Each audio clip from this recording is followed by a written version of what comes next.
than the last time a foreign nameplate went to victory lane in NASCAR's top series, 1954. And they have been strong during winter testing. DirecTV Speed Week set to begin with the first green and checkered flag for NASCAR's newly named Sprint Cup Series of 2008. We're ready to go. DW, I've been waiting 8.5 months for it, buddy. Reach up there and pull those belts tight one more time Saturday night. Boogity, boogity, boogity. Let's go racing, boys.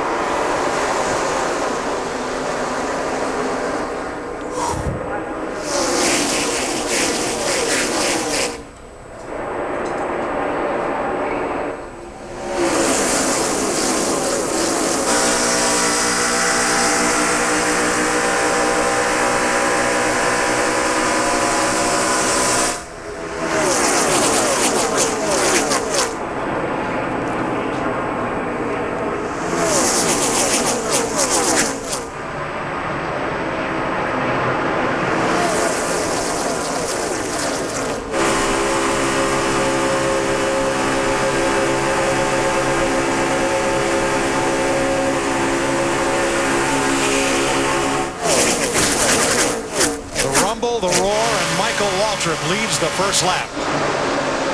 And the guy that ran second in the race last year, right on his tail, David Gilliland.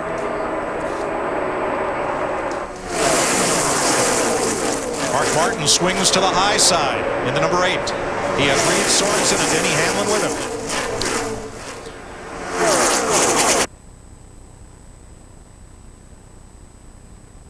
24 car right now, just kind of filling that car out. We talked to him in the pre-race. Remember, this is the first laps that 24 car has made. Well, Jamie McMurray carried Mark Martin way up high, but you can run here 3 wide. You can, and the closing rate on this car is so much faster than what these guys are used to. When they see a little opening, they shoot the gap, and the guy tries to block, but it's too late. That's what happened to Kurt and Tony yesterday. New leader David Gilliland from California. That Robert Yates horsepower propelling him to the front. And the man that ran second in the Daytona 500, Mark Martin, in that 8 car, he's been strong the last 2 days here for DEI. Well, as we watched practice for qualifying tomorrow, Michael's car was really fast, so was Mark Martin's, and those Yates cars were right at the top of the board all afternoon. So they got the steam on the hood. We know that.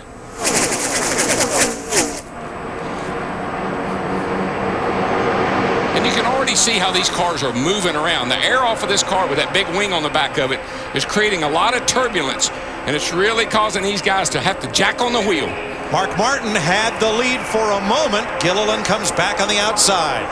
But look at this field. They look just like they did when they started the race, 2 by 2 by 2. I think you'll see this in the 20 laps.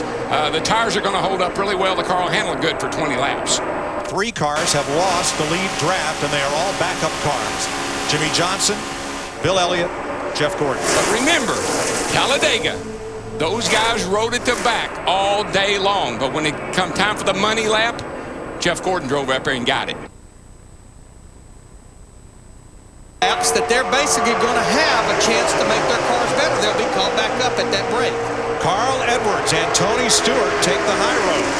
See, they're jumping. That's what Kurt and Tony did yesterday. They jumped to that outside going into 3, and you don't have time to block. And if you try, you force the guy into the wall, which gets him into you. Mark Martin deleted. Waltrip second with a push from McMurray.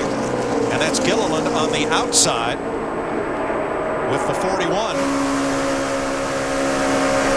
Now, you heard Kevin Harvick and Jeff Hammond talking about how these cars ride on the bump stop. Look how much these cars are bouncing around. Remember, this is at almost 190 miles per hour. Well, I think the biggest thing, Larry, is just the back is moving around in the bumps. It seems like the back moves more than the front because the front, is limited on the travel. So the things, they look a lot worse than they actually drive. I mean, in my opinion, they do move around a lot, and the bumps really affect the cars, but it's not quite as bad as it looks on TV here in the car, but it's still a handful. But Kevin, they're not bashful right now about 3 wide. That's for sure. We're seeing about 3 rows of 3 wide. And you're definitely going to see this in the first part. I mean, the tires, like, it's all of a sudden they get to a point, and obviously it's dark and cool outside compared to what we've been practicing, but all of a sudden these things will just take off and the front end will start pushing, and Next thing you know, you're getting loose, and off of 4 is the worst spot where you have those ripple bumps all the way up off the corner. Now, what's happened to the 9 of Casey Kane? He got stuck in the middle, and back he goes. I think that's a sucker hole. You can really go forward in a hurry, but you just can go backward in a hurry when you get up in there. Junior to the bottom. There he comes, Dale Earnhardt Jr., Junior Nation. Now we'll be seeing the sea of green waving in the grandstands. Dave Blaney helped propel Earnhardt Jr. to the front. Well, you can bet one thing, and I know that Junior doesn't really feel all this way, but he wanted to get by that 8 car if he possibly could. Crowd loves it. Junior, by inches, led that lap. 6/1000ths of a second he led that lap by. He isn't. Getting it, baby. But, Darrell, what I like best about this, nobody's getting away. No, well, this package, as long as you can stay relatively close to wide open, you're going to be able to suck up there. This thing is, these cars have so much more acceleration than they've had in the past. Dave Blaney in that 22 car looking to the inside down the back straightaway, but he falls back in behind Dale Earnhardt Jr. in the 88. Good looking paint job on that cat car. Dale Jr. is the Pied Piper of sprint cup racing when you come to Daytona. Where he goes, drivers will follow. Yes, they will, because they know he's normally fast. Well, this is reminiscent of a few years ago when he and Michael were working so well together. When Michael first went to DEI, they know how to work together, and it's paying off right now. Don't forget, though, Michael did turn him around here last year in the qualifying race.